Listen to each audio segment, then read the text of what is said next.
everybody. Welcome to a new episode of Hallmark Heartbeats, a podcast all about Hallmark movies. I am your host, Camille. Today I get to review the newest Hallmark movie titled Sealed with a Kiss, Wedding March 6, starring Jack Wagner, Josie Bissett, Caitlyn Stryker, and Nathan Witte. It is the sixth and final movie of the Wedding March series. We are back at Willow Lake Inn to finally watch Mick and Olivia get married. It took 25 years, 5 years of movies, and many brides and grooms in that place, but finally it is their turn to get married. I am not going to lie, I haven't seen all 6 movies. I have seen the first, the fourth, the fifth, and now the 6th movie of the series. And out of the 6, I would say this movie was boring. I honestly didn't like any of the sequels that I watched. The first one was my favorite. To be honest with you, I feel this series should have ended much sooner. The wedding should have happened at maybe movie number 3, like they do in many movie series, such as All of My Love and Father Christmas. To be honest, I felt this movie just didn't live up to the hype. But it can't be a Hallmark movie without some drama in it. And it can't be a Wedding March movie if Olivia and Mick were the only couple featured in this movie. Enter Autumn and Kurt. Official synopsis of the movie is that the modest wedding plans of a celebrity and his down-to-earth fiancée escalated while Mick gets an enticing opportunity Olivia won't let him refuse, putting their own big day in jeopardy. So Kurt is a successful actor. He's done several movies that have become hits, and Autumn is a children's book author. She's the writer of the Majestic Mia series. They both met in college and fell in love, but in the past year, Kurt has moved to LA as his career blew up, and Autumn has stayed in Michigan. Being a celebrity, Kurt is always pursued by the paparazzi, but Autumn only wanted a private wedding. No press. She wanted a quiet wedding with just close family and friends. She also made Curtis promise their wedding week there would be no work. Well, almost as soon as they got settled in, that promise was blown to pieces. Sean, Kurt's publicist, had come to the inn to relegate the news that the studio wants to move up his release date for the newest movie, which means interviews and press will be at the inn. The exact opposite of what Autumn wanted. The downside is that once the press is there at the wedding location, how will the wedding stay private? While this is happening to Kurt and Autumn, there are some changes going on at Willow Lake Inn. The usual chef, Duke, isn't there. He's on vacation, supposedly. I wish that they could have at least told us what happened to the actor. He was replaced by Mick's brother, an amateur chef and baker. Also, where are Mick and Olivia's children? I get it, their wedding was supposed to be 2 months later, but if Sean could fly in the parents for an impromptu wedding, why not the kids? I mean, marriages, especially when it includes children, are not just a celebration of the couple, but a blending of families. Totally sucks that they weren't part of the movie/wedding. Anyway, Mick and Olivia's storyline for this movie involves Mick being invited for a tour. The problem is that the tour starts in 2 weeks, and it will go through the planned wedding date. There was a lot of going back and forth on the whole should he or shouldn't he. What about the wedding? Let's just say Olivia was all for Mick going on tour. He was reluctant to go, but she offered to go with him on tour, and they get married on another day. Okay. 10 minutes in, I already knew how the wedding was going to happen. Sean was going to change Autumn and Kurt's wedding from this simple, elegant wedding with close family and friends to this lavish celebrity magazine-worthy wedding, which is the exact opposite, again, of what Autumn wanted. But she will do it for, quote, Kurt's career. Okay, you want to know what grated my nerves about this movie? Probably the most. It is Autumn's submissive nature towards her fiancé.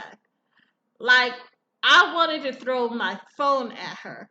First of all, the impression we had of Autumn was she's adventurous, boss girl, go-getter. successful author. I mean, Majestic Mia is supposedly her alternate personality. That's why Kurt's nickname for her was Madge.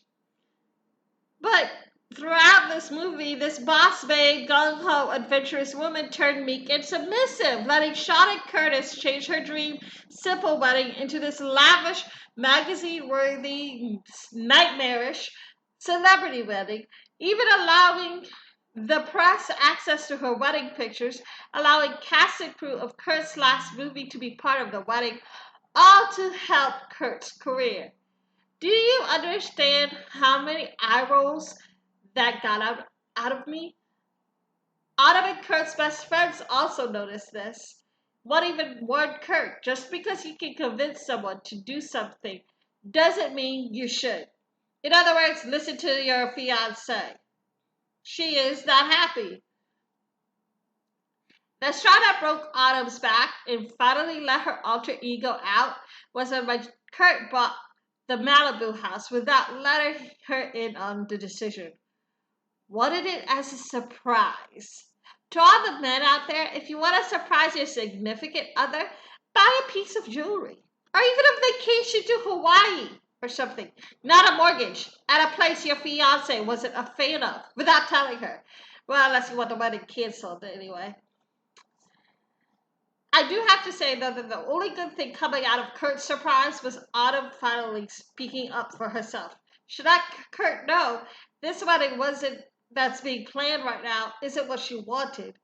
Kurt and Autumn finally made their last change to their wedding plans. They moved their wedding date to the following day, made it just about them, their friends, their family, and Sean, because Sean was already there. I'm sure that if Sean wasn't there, he would be in the wedding party or in the wedding audience or anything like that. And offered their lavish ceremony with the flowers and the archways for Mick and Olivia. The wedding was nice, but let's be honest here. We waited 6 movies, 5 years, not to see another wedding happening at Willow Lake Inn. We waited for Mick and Olivia's wedding. And to be honest with you, I love the fact that for the first time in 6 movies, the other couple in the movie was black. Like, yay! But I could have lived without their storyline. I honestly think that since this is the movie that Wedding March fans waited for, the only couple that should have been featured was Mick and Olivia. I would have loved to see them go through their wedding plans, snafus, and their love story being front and center. It was a disappointment, really, that they felt like couple B, and that they didn't have their daughters and their friend Duke at the wedding. I honestly feel like if you had a 6-movie series at the finale, you should have had some of the characters / actors that were part of the whole series from the beginning. Like, duh. I did like the montage of Olivia and Mick's scenes from the first 5 films, like their engagement. I love the flowers and the archways, the circle of flowers in the background as they said their vows. I think it was beautiful. Mick's vows were nice, but that was it. Aside of those things, the wedding wasn't special. It wasn't worth waiting 5 years, 6 movies for. It could have been done in movie number 3. Sorry, not sorry. I give this movie 1 out of 5 stars. Why? I feel this series was drawn out. Autumn and Kurt was unnecessary. If this is the wedding that Wedding March fans have been waiting for, the long-awaited wedding, let it be the only wedding. Why did Mick and Olivia have to share? I already talked about my problem with Autumn. Like, ladies, your man's career isn't that important or shouldn't be too intimidating that your voice, your needs aren't heard, let alone your dreams for your wedding. And I'm not going to lie to you, I am happy that Caitlyn finally got lead actor status, but I feel Nathan and Caitlyn was a diversity hire for this movie. Why? Well, 6 movies in, they finally got a black couple to be the secondary couple in the series. Also, they're hired in the movie that features the wedding all the fans are supposedly waiting for. So, like, why? it genuinely sucks. I didn't like this movie. It didn't live up to the hype.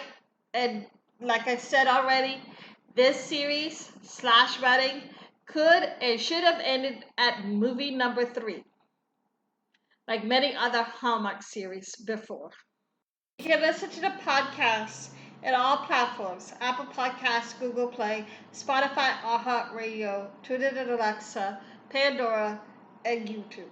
Follow us on Twitter at HallmarkHeartbeat1, Instagram at Hallmark Heartbeats, Facebook Hallmark Heartbeats Podcast. Support the podcast by buying me a coffee at www.buymeacoffee.com/HmarkHeartbeats. Upcoming podcasts. The second wave of Summer Nights movies continues. On this Thursday, the 20th, I am interviewing Nathan Witte, who starred in the Sealed with a Kiss Wedding March 6th movie. He played Kurt. We will talk about his experience filming this movie as well as his next project, which he is currently working on as we speak, called Merry Little Christmas. I'm excited to talk to him about that because guess who his co-star is? Kelly Rowland, and as a Destiny's Child fan, I swear I'm gonna get Nathan to please send me a video of Kelly singing Destiny's Child. On August 24th, it's the recap of a little daytime drama starring Jen Lilly, Ryan Pavey, and Linda Dano. That's going to be a fun one. On August 31st, it's going to be a Sweet Pecan Summer recap. The movie stars Christine Coe, Wes Brown, and Lauren Tom. I'm so excited about that one too. Fall harvest starts soon. It will be starting on September 11th. There are 6 movies, brand new movies on Hallmark Channel, and there are also 6 brand new movies in Hallmark Movies and Mysteries Channel. I don't know how. I have yet to figure out how that's gonna work on this podcast. We'll talk about it later. But I just wanted to give the lineup for September, which is September 11th. It will be Roadhouse Romance, starring Tyler Hynes and Lauren Elena. I'm really excited about that one. I just get weird feelings about 9/11. Anyone, who lived through 9/11 would know why. And then September 18th, the movie is called Raise Your Glass to Love, starring Laura Osnes and Juan Pablo Di Pace. I am hoping and praying to God I said his name right. And then on September 25th, it will be Taking the Reins, starring Nikki DeLoach and Scott Porter. I'm really excited about those as well. So I hope to hear from you. See you guys next week. I will be joined by a special guest co-host, Caroline. But also before that, tune in to my interview with Nathan Witte. It will be fun. Thank you for listening. Bye.